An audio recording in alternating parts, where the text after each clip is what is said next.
and it's for my very best daughter. I only had one. What can I say? She's beautiful like her mother. She's perfect like me. She's a flight attendant, and I get to fly free.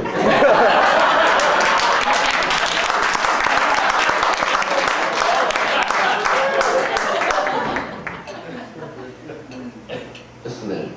I think I remember something else. September 3rd, 1962, the exact date of my first year wedding anniversary.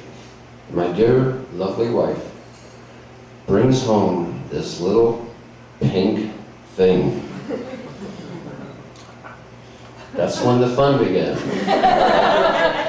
When the house was never quiet again, and there was a super strange odor. No, it was not cigarettes. Talking about cigarettes. You know, Lou used to nurse Diana with an ashtray on her forehead. Just teasing. No, that's not true. I did.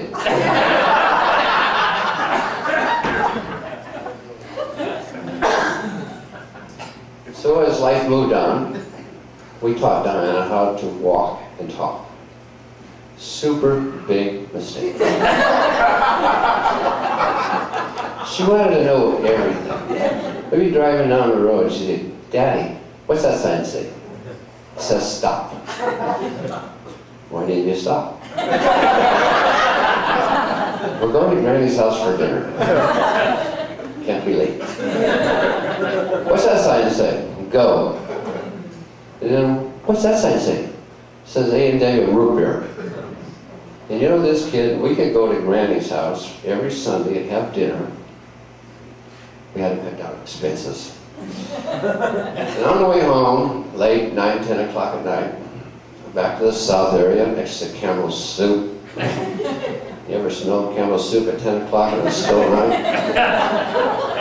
We have to go by a root beer stand. She'd be sound asleep in the back seat. And as soon as we go by this root beer stand, she would jump up and say, "Daddy, Daddy, root beer, root beer. Root beer, Daddy." Okay, so we'd swing in. They used to give them free little root beers for kids, you know. I can afford that.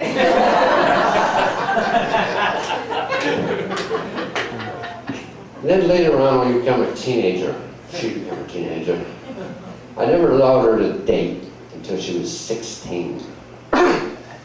So when she was like 15, 10 months, 22 days, 32 seconds, she says, "Daddy, the guy would like me to take me to the football banquet."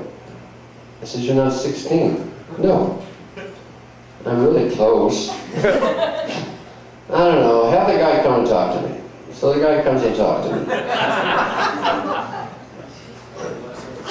I didn't like him.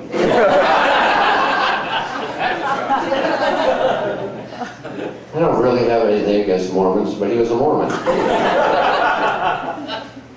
He also was the quarterback of the football team. No, not a wide receiver, not a lineman. Has to be the damn star of the team, the quarterback.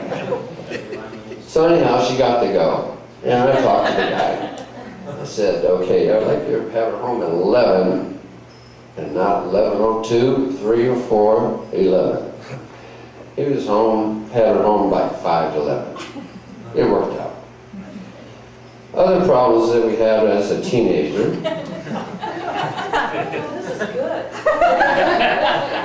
When she started driving her own car, actually my 1972 Ford Courier, slightly dented on every fender there was.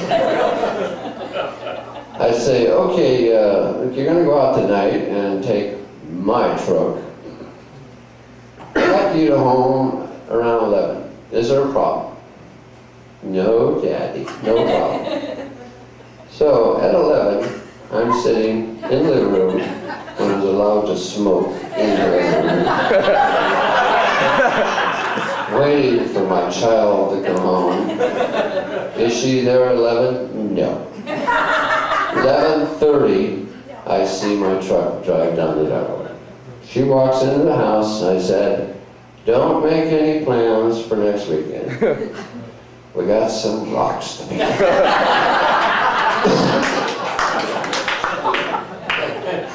So a couple weeks go by and she's off restriction. So I said, okay, look, 11 o'clock didn't work out for you. Your dad is a very understandable person. You know that, Jeff Hansen. So I said, okay, 11 didn't work out, we'll do 11:30. Is there any problem with 11:30? No, Daddy, 11:30. 11:30 comes around, no kid. Still smoking more cigarettes in the living room, waiting for the kid. 12 o'clock rolls around, and here comes my truck. She walks in the room, and I says, I guess there's a misunderstanding. You weren't supposed to leave Jackson at 11:30. You were supposed to be home at 11:30. So, you know, okay, tomorrow we'll pour concrete. And the next weekend we'll pour more concrete. And maybe pick up a rock. So, anyhow, that week goes by. Then she's off restriction again. Okay, she's all ready to rip it down the road again. Okay, 11:30 didn't work out. How about 12 o'clock? Same damn story again. I ain't going to repeat all this again.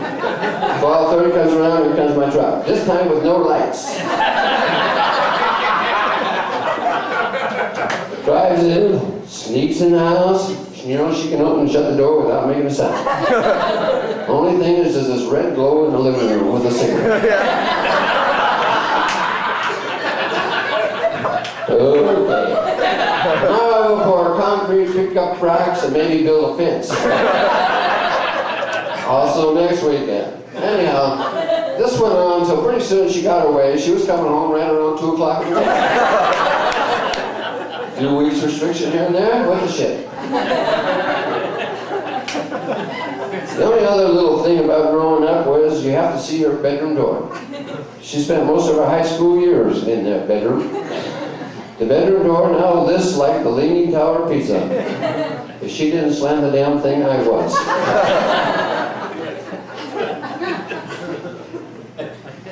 Okay, I got a few more things here. Everybody that knows Dinah real well might agree with these. And if they don't know her real well, she'll probably still agree with them. And the first one is that she's exactly perfect, just like her dad. Disposition, wonderful. As long as everything goes her way,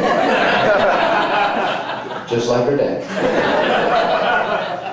Money, spends it like water, just like her dad. Never wrong, just like her dad. Intelligent, knows everything about everything, just like her dad. Nice to everyone, unless we mess with her.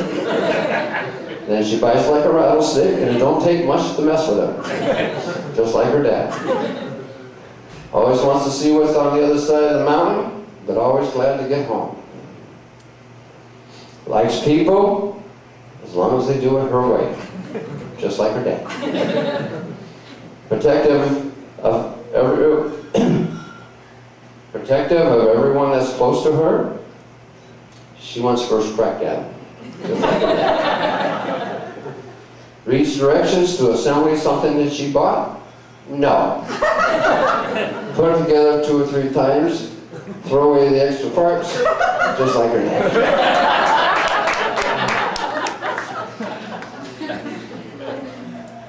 Beautiful? Yes. Just like her mom. You got that right. Independent? 100%. Now, just like Diana. It's okay.